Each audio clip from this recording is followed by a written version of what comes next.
Hi, Kathy. So, tell you a quick story first. I was training for this running stuff in 2020, and Friday was my off day, and it was like my last mile on Thursday, so I was on like mile, 70,002 for the week, and it was raining. It was like 45 degrees, it was February, and there was a puddle, and I leapt over the puddle and strained my hip flexor. And I had to call my mother and walk home sobbing in pain, no one to come get me because I was on a trail for like 2.5 miles, and it was horrible. Point is, for the days following that, my hip flexor was not feeling so great, but I only took 2 days off running and I got right back to it.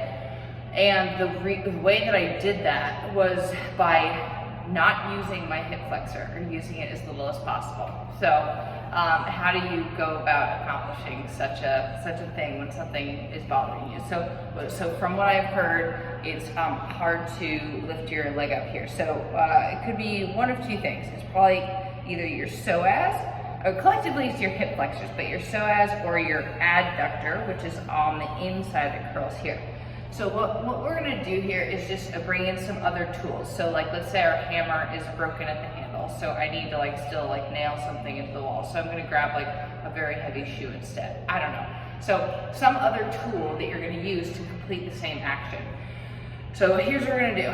You're gonna sit on a chair, and you can either lift your leg up with your hands, or you can just press your hands against the chair. Okay, and all you're gonna do is lean slightly back, and you feel your stomach muscles start to turn up, okay? Then I want you to, with the non-affected leg, and I'm just gonna bring mine up a little bit higher so you can see it, perform leg extensions or knee extensions, okay? Leaning slightly back, squeezing the muscles, okay? So I'll turn to the side so you can see what I'm doing here. It's here, here, okay, so we've got about 20% of the action coming from here, and more so you're using your quad muscle and strengthening your quad, okay? So we're just gonna do these knee extensions. All right, so from there, what I want you to try to do here from your chair is either, and squat sits are fantastic, they're actually really hard, especially because it's hard to sit down without plopping. So what we're gonna do is actually a narrow squat sit, okay? Starting by standing up, driving your feet down into the floor and your body up into the ceiling. So I'm gonna try to not use my hands in wild ways. I'm just gonna try to set my hands either in front of me or down by my side, and you can rise up to standing, push the floor down with your feet, and push your body up, okay? So then I'm gonna sit down in my chair. It's still there, I know it seems weird because it's like, oh, I gotta check, but it hasn't moved. So as we stand up, feet down, body up, feet down, body up. Easy down, that's the hard part, okay? If you wanna use a bar or wall or your handles to assist, I mean, that one was hard for me to do without a plop. So this is the easy part, but this is a forced part, meaning you're forcing your body up and your feet down. So body up, feet down. Easy down. If your knees bother you as well, again, use your handles, use the support. My knee just tweaked out on that one too. I am not immune from any of this stuff, okay? So, all right, I really hope the sound quality is decent on this. Okay, so those are the two. Okay, number 3, okay? I'm gonna be the headless instructor for a second. You're gonna use a support, okay? So I have a support here, and all I'm gonna do is bend one leg. So you don't want your leg sticky straight. So just soften one leg, hold onto your support, and raise the other leg straight out to the side. If you wanna get pretty with it, you can leave your hand out, add a little bit of a shoulder muscle thing here. Notice I'm tipping off to the side. I want to try to not do that as much as possible, so I get more engagement in the parts of the hip that support my hip flexor, but don't use my hip flexor. If this bothers you at all, just cut it and don't do it just yet.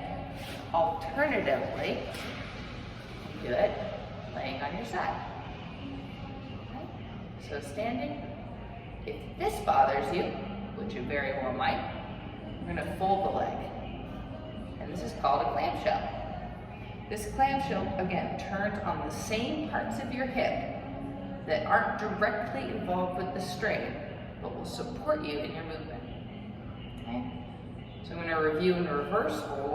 We got clamshells, we've got straight leg lifts, otherwise known as abductions.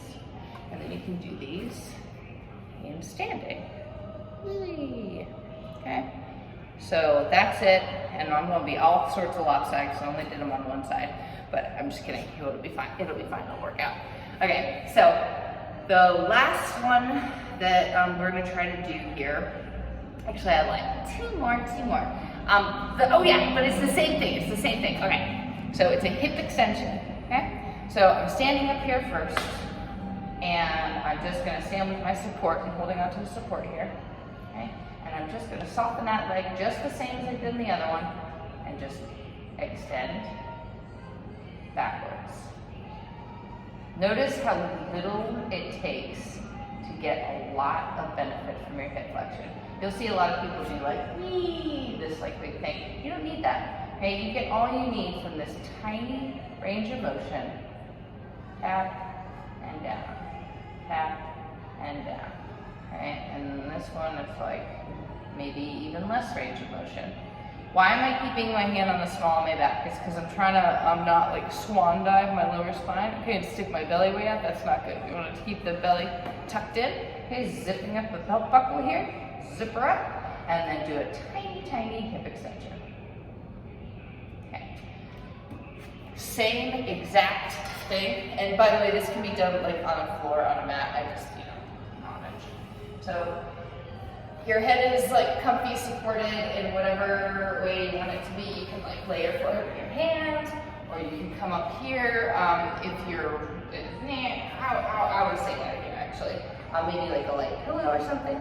And all we're gonna do is just lift and lower, okay? So I said because I wasn't decided on where I wanted the other leg to be yet. But so we're just gonna do a lift and a lower. Lift and lower, lift and lower. Too much or doesn't feel right just yet? Bend the leg, or do both.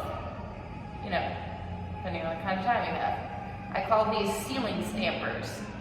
Just stamp your foot up, stamp and down, stamp and down.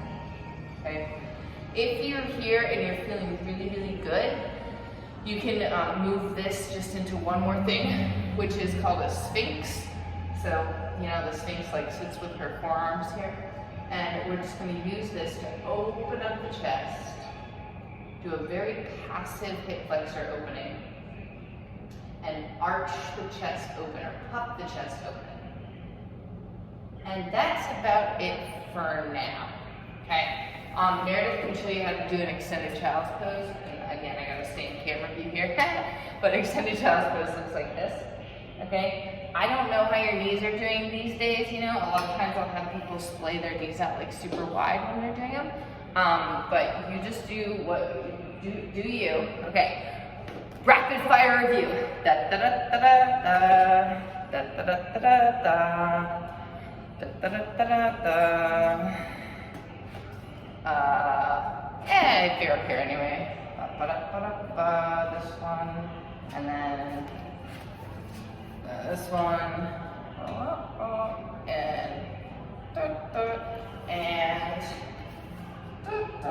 and then this one.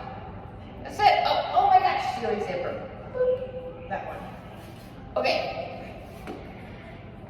That was less than 10 minutes, not bad. Okay, I love you. I'm tired, I'm gonna go eat. Goodbye.